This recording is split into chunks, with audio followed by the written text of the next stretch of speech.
Assalamualaikum anak-anak. Apa khabar? Ustazah harap anak-anak dah bersedia untuk sambung pelajaran khat kita. Buku 1 dah siap? Alhamdulillah. Okey. Ustazah harap lepas ni anak-anak boleh menulis dengan cantik dan kemas dengan menggunakan khat nasah yang telah dipelajari. Buku siri kedua ini kita akan pelajari tulisan khat rikaah. Tahu makna rikaah? Mari Ustazah cerita. Khat rikaah merupakan sejenis khat yang direka cipta oleh orang Turki pada zaman pemerintahan Kerajaan Uthmaniyah. Rikaah mengikut kamus bahasa ialah jebisan kertas yang ditulis. Ciri khusus khat ini ialah bentuk huruf yang kecil, lebih cepat dan mudah ditulis jika dibandingkan dengan khat nasah. Assalamualaikum anak-anak. Pada episod kali ini, kita akan gunakan buku khat rikaah modul 2. Jom kita tengok cara-cara menulis huruf alif.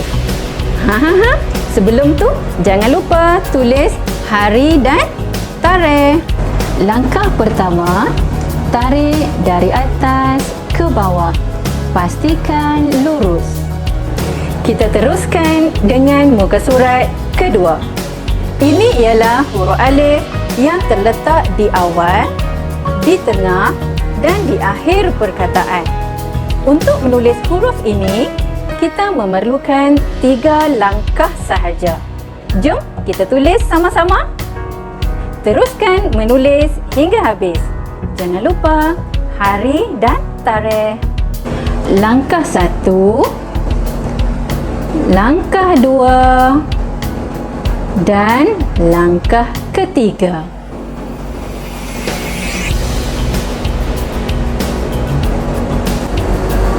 Kita tengok pula muka surat 3.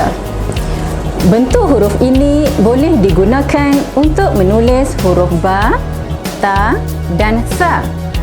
Perhatikan sama-sama. Ada 2 langkah untuk menulis huruf ini. Jom kita tulis sama-sama.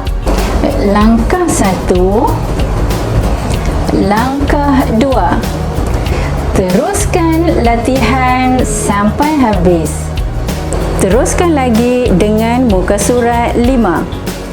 Ini juga merupakan bentuk huruf ba, ta dan sa dalam kaedah khat rikaah. Huruf ini mengandungi 2 langkah. Jom kita cuba tulis sama-sama. Langkah 1, langkah 2. Teruskan latihan sampai habis. Jangan lupa tulis hari dan tarikh ya. Kita tengok pula muka surat 6. Ini cara menulis huruf ba, ta dan sa secara bersambung. Huruf ini mengandungi 3 langkah. Jom kita tulis sama-sama. Langkah 1, langkah 2 dan langkah 3. Selesaikan latihan sampai habis. Seterusnya, kita tengok pada muka surat 7. Sekarang, kita belajar menulis huruf H dalam kaedah khat rikaah.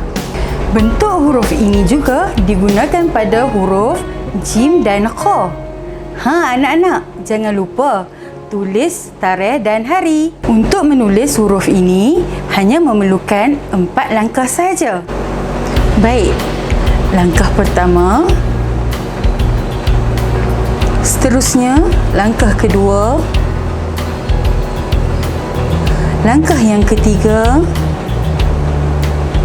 Dan langkah yang keempat.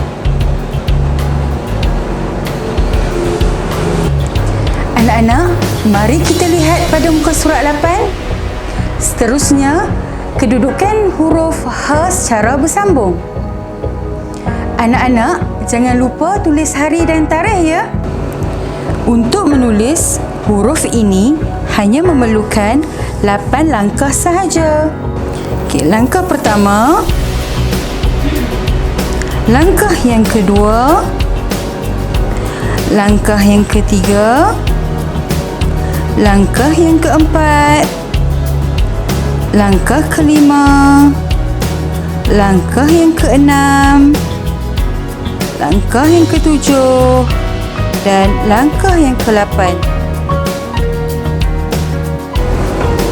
Seterusnya, kita tengok pada muka surat 9 iaitu huruf dal. Boleh juga digunakan bagi huruf zal.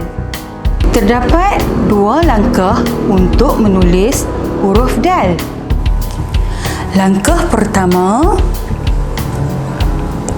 langkah yang kedua. Anak-anak, terdapat beberapa kedudukan huruf dal yang bersambung. Pertama, huruf dal yang berada di awal perkataan. Kedua, sama seperti kaedah yang pertama. Dan yang ketiga, huruf dal yang berada di akhir perkataan. Jom kita tengok cara menulis huruf dal secara bersambung. Langkah pertama, langkah kedua, langkah yang ketiga, langkah keempat, langkah yang kelima dan langkah yang keenam. Teruskan latihan ini sampai habis.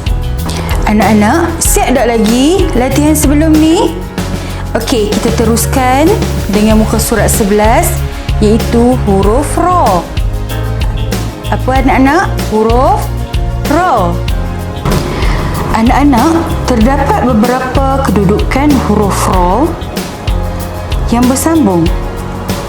Pertama, huruf ra yang berada di awal perkataan. Kedua, sama seperti kaedah yang pertama. Yang ketiga, huruf ra yang berada di akhir perkataan. Jom kita tengok cara menulis huruf ra yang bersambung. Langkah 1, langkah yang kedua, langkah ketiga dan langkah yang keempat. Jangan lupa tulis hari dan tarikh. Ustazah ada tips untuk menulis khat dengan cantik dan kemas. Tips yang pertama, duduk dengan selesa dan tenang. Tips yang kedua, tarik nafas sebelum memulakan penulisan. Tips yang ketiga, pastikan mata pensel khat anak-anak berada pada kecondongan yang betul. Tips yang keempat, mengikut nombor yang diberikan di dalam buku sebagai langkah untuk menulis dengan betul dan kemas. Tips yang terakhir daripada Ustazah, banyakkan membuat latihan di rumah supaya anak-anak dapat menguasai menulis khat dengan baik. Anak-anak, jangan lupa ada sambungan lagi tau. Nantikan